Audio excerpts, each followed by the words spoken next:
Oh, hi. Got the mustache back. Yeah. Sorry, I was texting. Yeah. It's getting awkward now. Please roll the intro.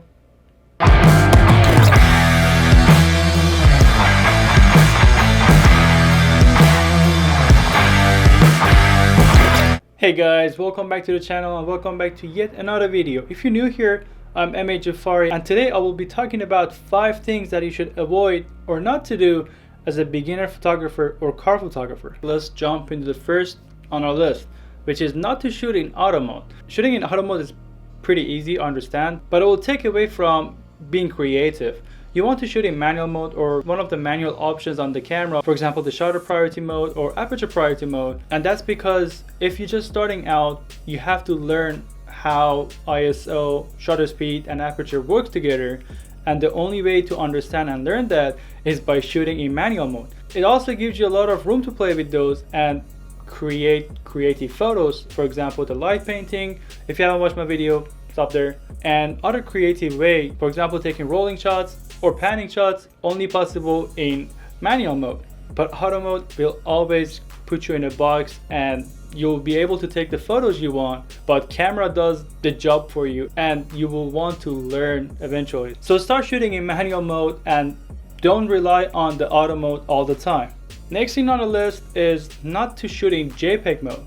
The reason is that JPEG photos are, yes, easier to handle and store with the smaller file sizes, but that means that all the data are already embedded into the photo and they're closed, versus the RAW format that will take a photo for you and will actually keep all the data open, so you have a lot of room to play around and edit your photo later on with the software you have. If you're just starting out and you don't have a software to edit photos that well, or you don't have anything to read those RAW photos, you can actually save JPEG and RAW format at the same time on your SD card. So I recommend to do that, and when you have a software to read the RAW photos, you can go back and re-edit those and you have more content later on. And now we get to framing.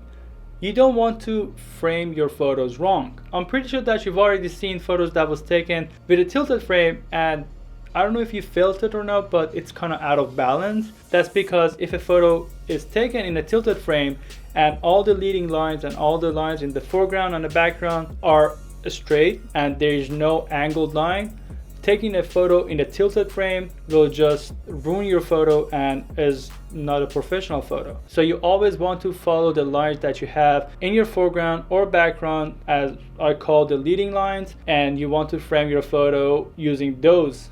A lot of cameras already have a level on the screen, so you can just look at that and make sure it's perfectly horizontal or vertical, however you're taking the photo, but only tilt your frame only if there is an angled leading line in your foreground or background. Otherwise, make sure to always take your photos fully horizontal or vertical, and that will help you to become more professional. I'm pretty sure a lot of you already know what this is, and yes, you guessed it right, it's a flash. Next on our list is not overusing the flash. A lot of DSLRs, especially the crop sensor cameras, already come with the flash embedded to the camera. Do not overuse that flash. If you're using the flash, never ever shoot that flash directly to your subject.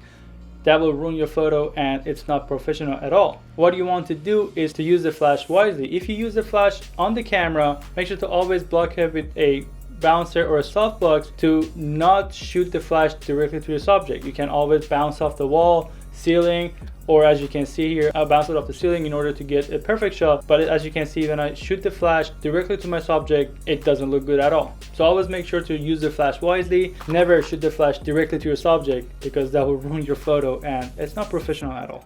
I mean, unless you want to use the flash in purpose like that and just tease someone, then do that. And the last thing on our list for you guys not to do as a beginner photographer is not to over editing. I know it's so much fun to actually slide those sliders around in Lightroom or Photoshop, for example the contrast, clarity, shadows, or even highlights, but over editing a photo is always not professional, and you always want to create a photo as natural as possible, not to over edit. There's a fine line between over edited photo and a photo that's been edited the most creative way. In my case, I always try to remember the scene that I took the photos in and when I come back to edit, I try to match as much as I can to what I actually saw in that scene. I know it's kind of hard and it's not always possible, but having that mindset will always help you to edit your photos the right way, not over editing. Well, these are the 5 things not to do as a beginner photographer. If you're just starting out and you are a beginner photographer and you learned something from this video, make sure to comment down below. Or if you are an amateur or a professional photographer and you agree with the things I said, or if you have anything to add on, make sure to comment down below for those who are trying to learn and for myself to learn something new. Well, if you again enjoyed this video, make sure to like and subscribe if you're not already a subscriber. Turn notification bells on, and with that all being said, this video is officially over and I'll see you guys in the next one. Thanks again for watching. Peace.